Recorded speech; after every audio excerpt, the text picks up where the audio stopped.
हा जो तांदूळ असतो हा निकृष्ट दर्जाचा असतो। त्याचं कारण असं निकृष्ट दर्जाचा का होतो, आपण जो धान त्यांना भरडायला देतो त्याला CMR म्हणतात आपण आपल्या भाषेमध्ये, आणि हा जो तांदूळ आहे हा आपल्या दिलेल्या धानातून तयार होत नाही, हा यांच्या परस्पर उसना मिल वगैरे असतात त्याच्यामध्ये होतात। यांचे जे मिल आहेत जसं हे भाग्यश्री फूड इंडस्ट्रीज आहे देसाईगंज वर्षाची, त्यांच्या अजून 2-3 राईस मिल आहेत।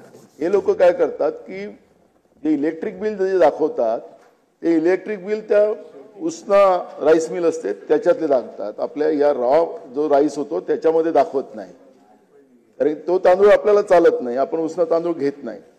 हे आणतात आंध्रमधून, त्याला रिसायकलिंग करू त्याच्यातलं सगळं काढून तो तांदूळ असा भुकटी होतो, निकृष्ट दर्जाचा असतो, त्याला कुठलंही त्याच्यामध्ये विटॅमिन्स नसतात आणि त्याला सगळं संपवलं असतं।